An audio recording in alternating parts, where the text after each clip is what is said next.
It can be playing sports, going for a morning run, doing some Zumba, jazzercise, or even dancing. Activities such as these have always been considered good for you. But what does the research say? Is exercise truly good for your mental health? And if so, in what ways?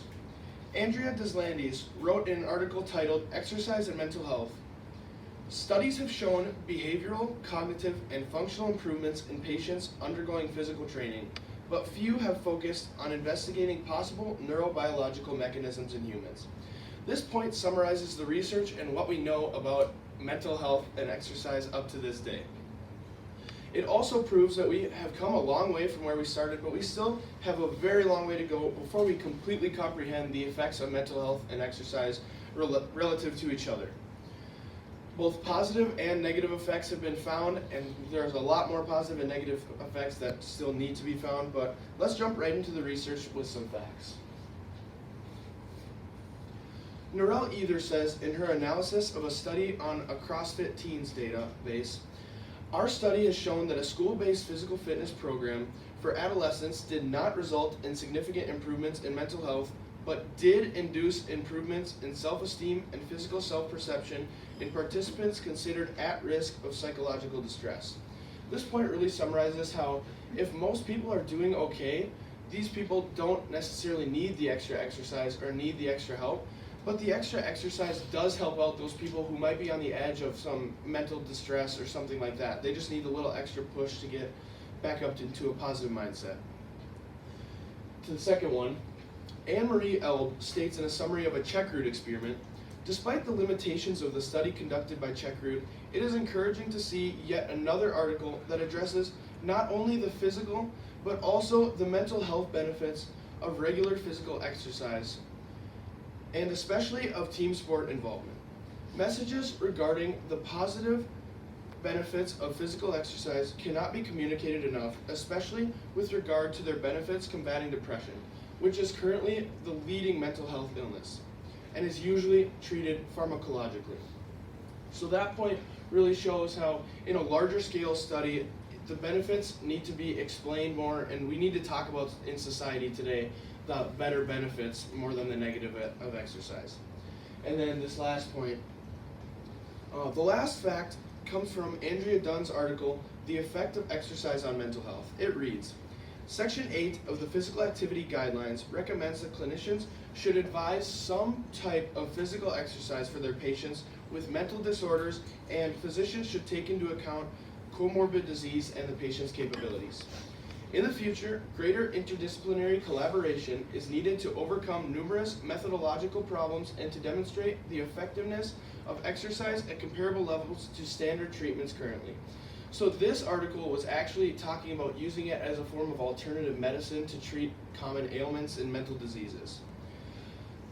Now let's move on to what actually is mental health. So mental health has affected a lot of people today, and 1 in 5 U.S. adults will experience a mental health illness at some point in their life.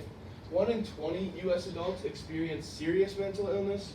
17% of youth 6 to 17 experience mental health issues. And mental illness is at the highest rate it has ever been in the United States, and it continues to rise daily. So mental health is our emotional, psychological, and social well-being. It affects how we think, it affects how we feel, and it affects how we act. It also helps determine how we handle stress, how we relate to others, and how we make those important choices in life. Mental health is important at every stage of life. From birth to death, you need to be healthy in your mental state all the way through. If you have a bad mental health, you can be stressed, anxious, or depressed, and all of these things combine to make it very hard to live a happy and fruitful life. Also, bad mental health in horrible situations can lead to self-harm and suicide, which is a terrible thing to even think about. Now let's move on to the actual effects of exercise on mental health. So, some positives. I kind of came up with my own 4 P's here, you could say. So protect, prevent, provide, and persevere. The first one is protect. Mental health, or exercise, helps prevent or protect against feelings of distress, and it enhances psychological well-being.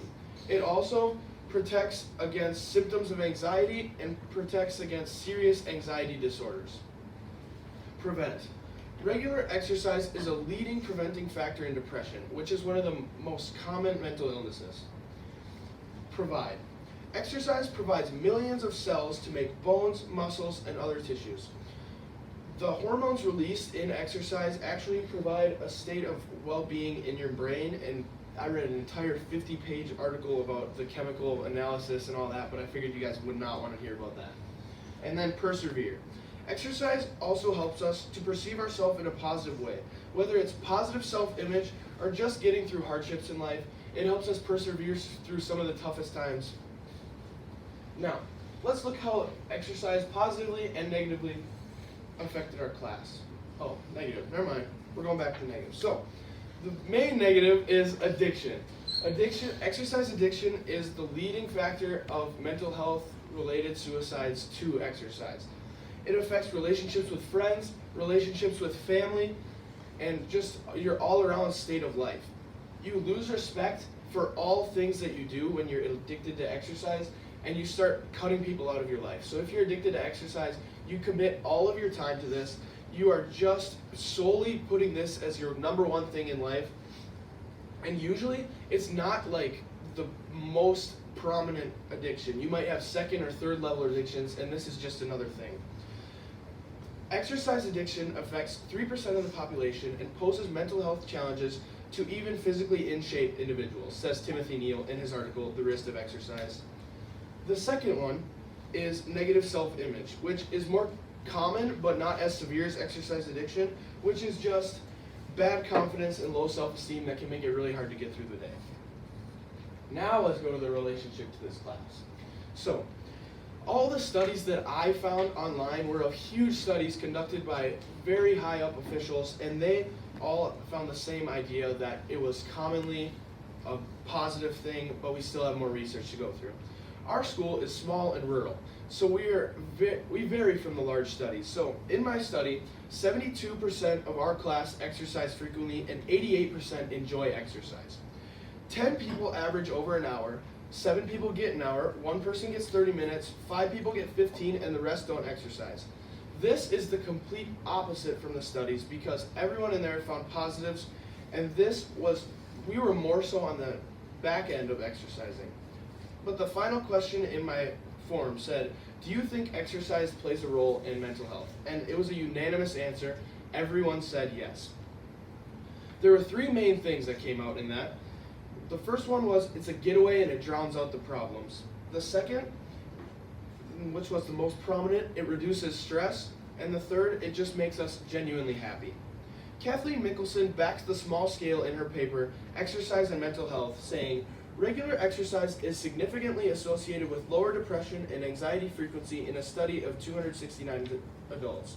That was the smallest research that I actually found, and I related it to ours very well. So through my speech, I showed the assumption that exercise is always positive. I also proved the assumption wrong in saying that the negative aspects of addiction and of negative self-confidence, and I presented the base articles and facts we know about exercise as humans today. The relation of large and small sizes shows how we differ from the large-scale research. So next time you go exercise, just relax, chill out, and have fun. Thank you for listening.